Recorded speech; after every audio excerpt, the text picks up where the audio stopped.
Hello दोस्तों, अब आप सब इस वीडियो में आ चुके हैं तो यहाँ से जरूर कुछ सीखने को मिलेगा। आज मैं बताने वाला हूँ हमारे शरीर के उन अंगों के बारे में जिनको हटा दिया जाए तो उसका कोई बहुत महत्वपूर्ण काम नहीं है। ऐसे अंगों के बारे में बात करने वाला हूँ मैं। हम सभी बचपन से अब तक यही सुनते आए हैं कि मानव शरीर का हर एक अंग बहुत जरूरी होता है, लेकिन सच तो ऐसा नहीं है। जबकि हमारी बॉडी में बहुत सारे ऐसे पार्ट्स हैं जिसकी हमें बहुत ज्यादा जरूरत नहीं है या जरूरत ही नहीं है। एक वक्त था जब उन अंगों की हमें जरूरत थी, लेकिन अब उन अंगों की जरूरत नहीं है। इवोल्यूशन के चलते बहुत सारी नए परिवर्तन आए और बहुत सारे जीवन में नए परिवर्तन हुए जिनको जरूरत नहीं है। सबसे पहला बताने वाला हूँ सर्वाइकल रिब्स। सर्वाइकल रिब्स का हमारे शरीर में कोई काम नहीं है। ये हमारे शरीर में अतिरिक्त ही पाई जाती है, एक्स्ट्रा पाई जाती है, जिनका कोई यूज नहीं है। यहाँ तक कि गोरिल्लाज एंड चिंपैंजीज में भी इनका अतिरिक्त सेट होता है जिसका कोई काम नहीं है। अगला है फीमेल वास डिफरेंस। ये ट्यूब्स वास्तव में प्रजनन का एक हिस्सा होते हैं जो कि पुरुष और महिलाओं में एक साथ शुरू होता है, और जहां ये पुरुष में स्पर्म कैरी करता है तो वहीं दूसरी ओर महिलाओं में ये किसी काम का नहीं होता। और अगला पार्ट है मेल यूट्रस। माना जाता है कि मर्दों के शरीर में पाए जाने वाला प्रोस्टेटिक यूट्रिकल उन्हीं नलिकाओं से बना होता है जिनसे फीमेल यूट्रस बना होता है, लेकिन इसका मर्दों के शरीर में कोई काम नहीं है। अगला है टेलिबोन। टेलिबोन हमारे शरीर की रीढ़ की हड्डी के निचले हिस्से में जुड़े कशेरुकाओं का समूह है। ये हड्डियां हमारी पूंछ की अवशेष हैं, जिसकी अब हमें जरूरत नहीं है। टेलिबोन पूंछ बहुत विकसित नहीं है। इससे कहा जा सकता है कि हमारे शरीर में पहले पूंछ थी, अब वो धीरे धीरे खत्म हो चुकी है और आने वाले समय में ये पूर्णतः खत्म भी हो जाएगी, क्योंकि हमारे शरीर में अब इसका कोई उपयोग नहीं है। इसका उपयोग जानवरों के जीवों के शरीर को बैलेंस बनाने के काम में आता था। पूंछ का मुख्य काम था जानवरों को अपने शरीर का बैलेंस बनाने के लिए इसका काम होता था। जैसे जैसे समय बदलता गया, जैसे जैसे इवोल्यूशन हुआ, परिवर्तन हुआ और मनुष्य का पूर्व विकास हुआ, मनुष्य दो पैरों में खड़े होकर के हाथ से बैलेंस बनाने लगा। जब मनुष्य चलता है तो अपने हाथों को हिलाता है, इस प्रकार से उसका बैलेंस बन जाता है और फिर मनुष्य को पूंछ की और ज्यादा आवश्यकता नहीं रही। इस तरह से पूंछ धीरे धीरे मनुष्य के शरीर से विलुप्त हो गई। अगला है पैरानोसल्स साइनसेस। पैरानोसल साइनसेस हमारी नाक के चारों ओर होता है और एलर्जी के सीजन में ये संक्रमित और क्रेडी हो जाते हैं। आज के दौर में मानव के शरीर में इनकी जरूरत नहीं है। हालांकि हमारे पूर्वजों के समय में पैरानोसल साइनसेस की आवश्यकता थी, क्योंकि दूर दराज की गंध को सूंघ सकते थे। इनका मुख्य कारण था दूर दूर की गंध को अंदाजा लगाना और सूंघ करके पहचान करना। अब हमारे शरीर में इसकी बहुत ज्यादा आवश्यकता नहीं रही, तो इसका उपयोग भी धीरे धीरे कम होता गया और अब मनुष्य इसका उपयोग बिल्कुल, इन ग्रंथियों का उपयोग अब बहुत ज्यादा नहीं रहा। और हमारे पूर्वजों के समय में इसकी आवश्यकता दूर दूर की गंध को महसूस करने के लिए होती थी, परंतु अब मनुष्य अपने आंखों से और देख करके स्वाद से बहुत सारी चीजों का अंदाजा लगा लेता है। अब बहुत सारी चीजों की जानकारी मनुष्य पहले से रखता है, क्योंकि आज जिस एनवायरनमेंट में हम रह रहे हैं हमें जरूरत नहीं पड़ती कि हम दूर से किसी चीज को पहचाने। पहले ऐसा होता था कि जानवर, अभी भी ऐसा होता है, आप देख सकते हैं जंगल में जानवर अपने बच्चों को, अपने मवेशियों को कैसे पहचानते हैं। शेर अपने बच्चों को उसकी सुगंध से पहचानता है, या कोई भी जीव हो अपने बच्चे को अपना, या कोई भी जीव का बच्चा अपने माँ को, अपने पिता को सुगंध से पहचानता है। इसकी जरूरत पहले थी, अब इसकी जरूरत नहीं है। अगला शरीर का अंग है पिरामिडलीज मसल। मानव शरीर में एक छोटी सी त्रिकोणीय मांसपेशी होती है जिसे पिरामिडलीज मसल कहते हैं, जो इंसान की जांघ की हड्डी से जुड़ी होती है। देखने में ये बिल्कुल एक पाउच की तरह होती है। दुनिया की 20% आबादी इसके बिना ही पैदा होती है और देखा जाए तो मनुष्य के शरीर में इसकी कोई आवश्यकता नहीं होती है, इसकी जरूरत अब बिल्कुल नहीं है। अगला बॉडी पार्ट है अतिरिक्त अंगूठा, एक्स्ट्रा टोज।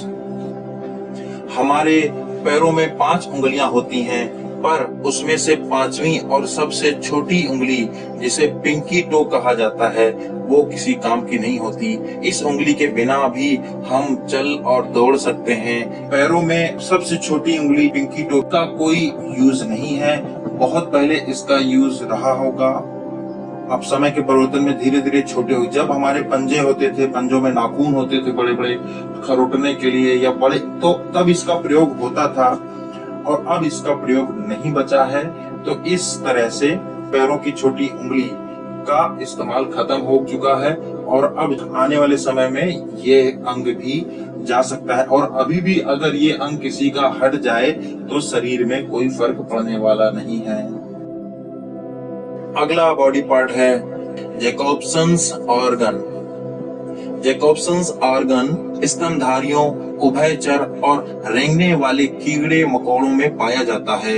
इसका उपयोग फेरोमोन्स का पता लगाने के लिए किया जाता है। हालांकि मनुष्य के शरीर में इसकी कोई जरूरत नहीं है, इसकी अब कोई आवश्यकता नहीं है, ना ही इसका कोई उपयोग किया जा सकता है। और अगला शरीर का अंग है बॉडी हेयर। यस, शरीर में बालों के होने का कारण है इंसान के बॉडी के टेम्परेचर को संतुलित कर रखते हैं और इसी वजह से हमारी आंखों से पसीना भी नहीं आता। मनुष्य की दाढ़ी किसी को अट्रैक्ट करने के लिए, इसने आपको स्टाइलिश और खूबसूरत दिखाने के लिए काम आती है। अगर बात करें पुरुषों की छाती और पीठ के बालों की, तो शरीर में इनकी कोई भी आवश्यकता नहीं है। पहले शरीर में उपस्थित इन बालों को उपयोग किया जाता था टेम्परेचर मेंटेन करने के लिए, जलवायु से लड़ने के लिए, ठंड से बचने के लिए। लेकिन आजकल तो हम लोग ठंड से, जलवायु से बचने के लिए जैकेट, कपड़े और ऐसी चीजों का इस्तेमाल करते हैं, स्वेटर पहनते हैं और कपड़े तो हम लोग रोज ही पहनते हैं। इस तरह से धीरे धीरे हमारे शरीर के बाल अब कम होते गए हैं। ये आने वाले समय पे धीरे धीरे पूरी तरह से बाल पूरे हट जाएंगे, ये कम हो जाएंगे और भी कम ही होते जाएंगे, क्योंकि इसका स्टाइल और सुंदरता का पर्याय बना लिया गया है। अगला शरीर का अंग है प्लीका सेमिलरिस। यह एक तरह से आंख के ऊपर एक तीसरी झिल्ली है, आवरण होता है। इंसान की आंख के कोने में एक छोटा सा हिस्सा होता है जिसे प्लीका सेमिलरिस कहते हैं। ये हमारे शरीर का हिस्सा होते हुए भी किसी काम का नहीं है। दरअसल ये दूसरे जीवों में आज भी विकसित है, जैसे उल्लू या मेढक मछली, कई जीवों में है।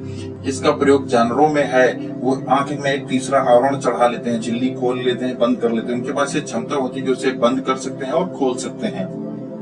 इसका उपयोग जानवर करते हैं, परंतु अब हमारे शरीर में इसका उपयोग नहीं रहा है। जैसे हम पहले अगर पानी में डूबे रहना चाहते थे, पानी में डूब करके कुछ देखना चाहते पानी में, तो इस झिल्ली का उपयोग हो जाता था और यह अंग धीरे धीरे विलुप्त होता जा रहा है। और अगला शरीर का अंग है प्लैनेटरीज मसल। ये मसल इंसान के पैर में होती है। वही दुनिया के 90% लोग प्लैनेटरीज मसल के बिना ही पैदा होते हैं। वास्तव में ये मसल इंसान के किसी काम की नहीं है, जब तक कि इंसान अपने पैरों से कोई चीज ना उठाना चाहता हो। और अगला अंग है ऑरिकुलर मसल्स। ऑरिकुलर मसल्स वो मांसपेशियां होती हैं जो कानों को चारों तरफ से घेर कर रखती हैं। ये मसल्स जानवरों में भी पाई जाती हैं। इनकी वजह से ही जानवर अपने कान को दाएं बाएं ऊपर नीचे घुमाकर दूर दराज से आने वाली आवाजों को ठीक से सेंट्रलाइज कर सकता है, ठीक से सुन सकता है, उनकी आवृत्तियों को अपने कान की तरफ एकत्रित कर सकता है। कानों को हिलाकर जानवर अपना दुख भी प्रकट करते हैं। वहीं ऑरिकुलर मसल्स इंसान के किसी काम की नहीं है। अब हम लोग कान को हिलाकर तो अपने भाव नहीं प्रकट करते, हम लोग तो अपने चेहरे में भाव पैदा करते हैं।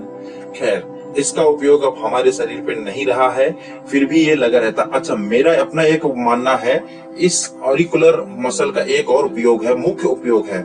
देखिए, जब हम नहाते हैं ये पानी में भीगते हैं, तो पानी सिर से लगता है तो सीधा कान के पीछे से बह करके नीचे चला जाता है।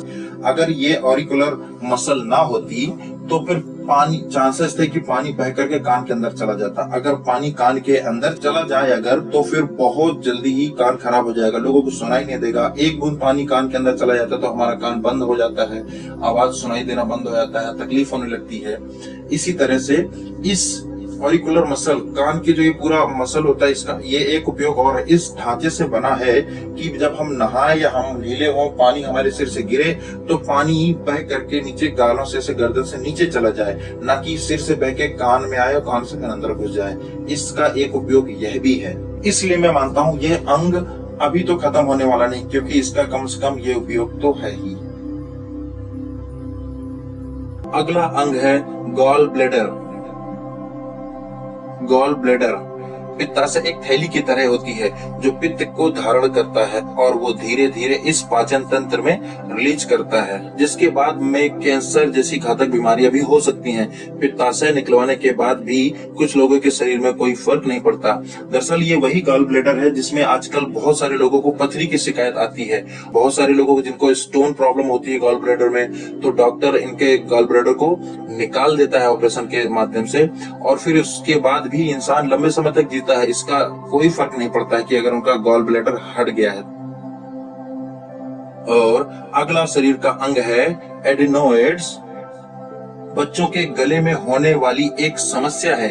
ये ग्रंथियां टॉन्सिल्स की तरह होती हैं, लेकिन टॉन्सिल्स नहीं होती है। खास बात यह है कि ये ग्रंथियां बच्चों में होती हैं, लेकिन किशोर अवस्था तक आते आते ये बिल्कुल खत्म हो जाती है। और अगला शरीर का अंग है प्रियूरिकुलर साइनस।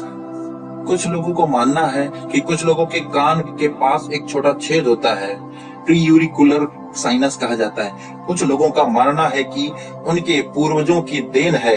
जिन लोगों के प्रियूरिकुलर साइनस होता है वो संक्रमण से बचे। और अगला है डार्विन्स पॉइंट। ये डार्विन्स पॉइंट इसलिए कहा जाता है क्योंकि इसके बारे में डार्विन ने सबसे पहले अपनी थ्योरी दी थी। किसी किसी के कानों का आकार थोड़ा अलग होता है। हाँ, उनके कान के ऊपरी हिस्से की त्वचा थोड़ी मुड़ी होती है। डार्विन्स पॉइंट की मदद से दूर दराज की आवाज को आसानी से सुना जा सकता है। साथ ही ये हमें हानिकारक ध्वनि से भी अलर्ट करती है। और अगला शरीर का अंग है सबक्लेवियस मसल। कंधे की नीचे की मसल को सबक्लेवियस मसल कहा जाता है। मानव विकास के समय ये बेहद उपयोगी थी, पर अब इसका कुछ खास इस्तेमाल नहीं है। मौजूदा समय में बहुत सारे लोगों में ये मांसपेशी होती ही नहीं है, क्योंकि अब इंसान खड़े होकर चलता है, उसके कंधे ऊपर रहते हैं। पहले क्या था, मनुष्य झुक कर चलता था, कंधों के पीछे पीठ में जोर पड़ने के लिए इसका उपयोग रहा होगा, परंतु अब इसका उपयोग बिल्कुल नहीं है। और अगला अंग है विजडम टीथ, जिसे हम अकल दांत भी कहते हैं। एक समय था जब इंसान गुफाओं में रहता था और उसी तरह की डाइट लेता था, जैसे कच्चा मांस चबाना या बहुत कड़क बीज फोड़ना, तो अखरोट नट वगैरह तोड़ना, फल निकालना, जिसको तोड़ने के लिए हमें विजडम टीथ की जरूरत पड़ती थी, ताकत लगाना पड़ता था। इसलिए पहले प्रकृति ने पहले के इंसानों को या जीवों को चौड़ा मुंह, बड़ा मुंह वाला शरीर दिया था, जिसे बड़े जबड़े थे, जिसका उपयोग मांस चीरने, फाड़ने में, चबाने में काम आता था, और अखरोट जैसे फलों को तोड़ने में काम आता था। परंतु अब आजकल ना तो हमें अखरोट तोड़ने की जरूरत पड़ती है, ना ही हम दांत से अखरोट तोड़ते हैं, और ना ही कच्चा मांस चबाते हैं। इसलिए इसका उपयोग भी धीरे धीरे खत्म हो चुका है। अब तो अकल दाढ़ की कोई आवश्यकता ही नहीं हुई है, क्योंकि हम खाना पका कर खाते हैं। आजकल बहुत ही सॉफ्ट भोजन होता है, जिसे हम चम्मच से पीते हैं और ऐसे खा लेते हैं। तो इस तरह से अकल दाढ़ की आवश्यकता खत्म हो चुकी है। अगला शरीर का अंग है गूज बम्प्स। यस, गूज बम्प्स मतलब शरीर के बाल।